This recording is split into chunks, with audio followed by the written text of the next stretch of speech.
Ladies and gentlemen, welcome to the Shelf Studio. I am your man out of Japan, Jay Contra, and in this video, I want to talk to you about the emerging market of Japanese sealed game collecting and really offer a bunch of warnings of why you either shouldn't get into sealed Japanese game collecting or perhaps what you should know before jumping into what is, I think, really right now a very unknown and speculative market. I'm going to be breaking down this video into a bunch of different sections, including telling you what I know about sealed game collecting, as well as I think the potential for fake or fraudulent games that I think are going to appear more and more as sealed Japanese collecting becomes more and more of a thing. So what I want to start out with is that sealed Japanese game collecting is really a foreign demand-driven market. There aren't many Japanese collectors in Japan who collect sealed games. Now, why might that be? Well, I think it's mostly because Japan has a lot higher availability of complete in-box games, as you can see from all the N64 games that I have here, to where there's not really that much of a chase for sealed games because you already have beautiful examples like these games here. So finding a sealed game in Japan really isn't that much of a difference between finding a complete in-box game. Actually, for the longest time, up until 3 or 4 years ago, there was almost no price differentiation on a lot of complete in-box games versus loose games. I remember walking into a Japanese game store and seeing a complete Super Smash Bros. For the N64 go for like $20, where a loose Smash Bros. For the N64 was also going for $20. You also need to know that sealed games were being released in Japan for far longer than they were in, say, the United States. I remember very distinctly on my first or second day in Japan back in 2012, I bought, because I didn't know that they were going to be cheaper at Hard Off, I went to Yodobashi Camera and bought a sealed copy of Chrono Cross and a sealed copy of Dragon Quest VII. Now, I have since opened those games, but the fact is that you can walk into a lot of Japanese retro game shops and find at least 1 or 2 sealed games. And I'm also going to be using air quotes on sealed games for a lot of things, because when you talk about Famicom, Super Famicom, N64, and even, I don't know, wherever I have my Game Boy stuff, actually down here, Game Boy games as well, these were not sold sealed. So you're talking about some of the original, like, first print games, like a first print Mario, it was at best sold unopened. And that's, I think, the word that you really need to be thinking about when you're talking about, like, the first or second generation of consoles in Japan, is that at best you're going to find unopened copies of games. Now, on this channel, I have in fact opened a sealed N64 game. I have it right here. This is Knife Edge Nose Gunner. I picked this up in Tokyo. And I want to go into what really differentiates a N64, Super Famicom, or Famicom game versus a sealed foreign counterpart. And really all it is, and I'm hoping that the camera can pick this up, is you have to pay attention to the lip or the ridge or the hinge. You can see it opens up here. See the way it opens? You can tell a game has been opened by the sort of the flaking of the ink that's been printed, that it looks like it's been chipped. This game has, I think, I've stored this pretty well. I've only opened this maybe 3 or 4 times, and you can already tell, because of the consistent pattern along this lip, that it's been opened. But here's the thing, here's the trick. How do you know if a game has truly been opened or not? Because I have this copy of Paper Mario for the N64. I bought this used, probably like 7 years ago, and it actually, because that's obviously a black game, it's got black ink all over it. It's very easy to tell the white chipping. This copy of Paper Mario, how do you know it's been opened or not? Because look at it. I'm legit. I bought this from Super Potato for like $15 back in the day. I'm looking at that right there. It looks like it hasn't been opened. And so here's the thing. WATA, the video game grading company that's famous for grading the copy of Mario that went for like $100,000 a couple years ago and is now like $500,000 or $600,000 or whatever. They are grading unopened Japanese retro games, mostly, from this area over here, from the N64, Super Famicom, and Famicom.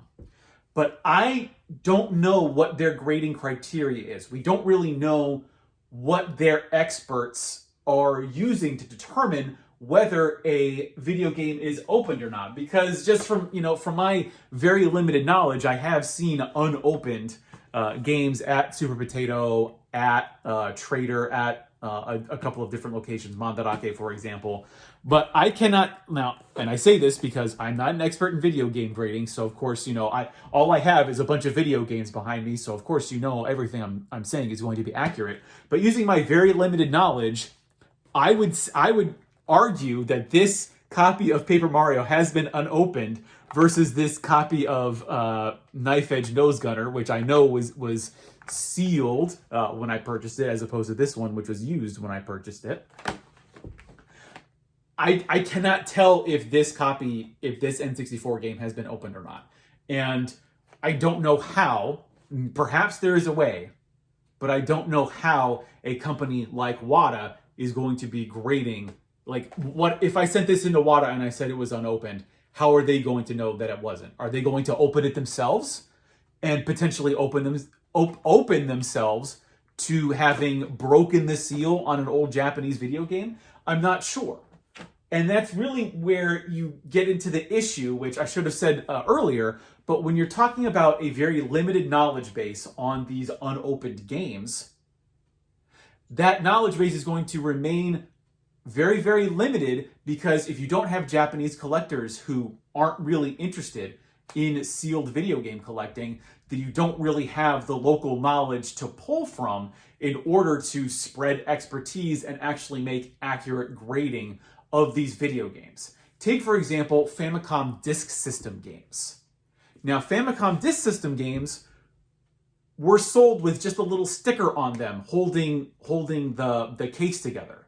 They weren't shrink wrapped. They weren't factory sealed. Yes, in the PlayStation PC Engine CD era, or even PC Engine Hue cards, those were factory sealed, shrink wrapped, whatever you want to call it. But Famicom Disk System games, all they have is a little sticker on them the size of a nickel that holds the little jewel case together. I can see a scenario very readily where someone buys, actually I saw on eBay the other day, I saw a sealed copy of Golf for the Famicom Disk System going for like $25.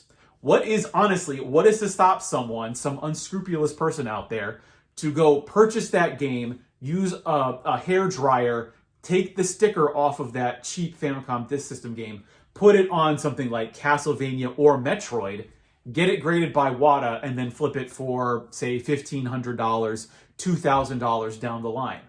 I think sealed Japanese game collecting, particularly when you're talking the older stuff, if you're talking PlayStation onwards, you're going to have a factory seal on that stuff that's probably going to be authenticatable, or whatever you want, gradable, whatever you want to call it.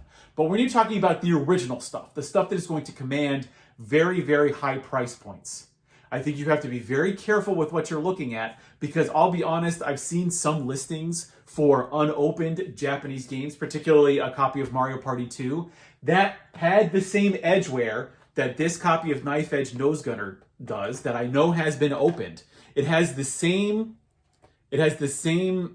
ink chipping along the edge here, and it was graded as unopened by WATA. Now, maybe it was unopened, maybe it was just an unfortunate, in the way it was shipped here, or in the way it was packed in someone's bags over here.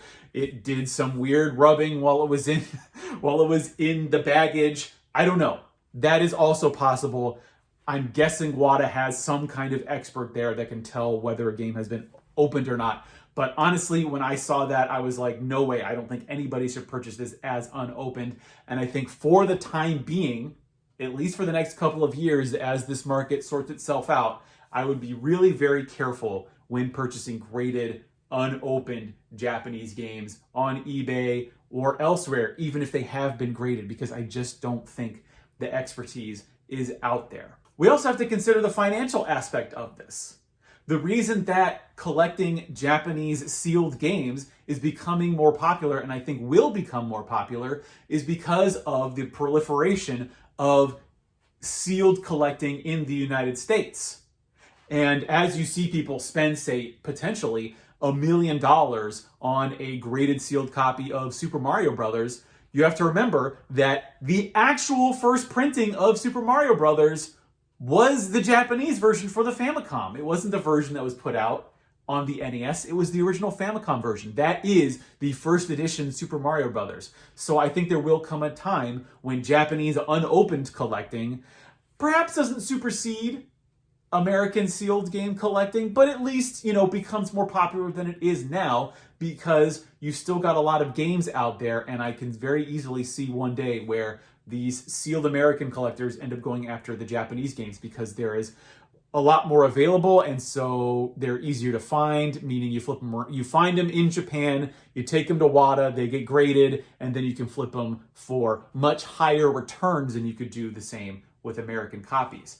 And therein lies the risk. If American sealed game collecting, and because it's so speculative right now, if people just get out of it, if the money flows away, I think the money is also going to come out of Japanese sealed game collecting as well.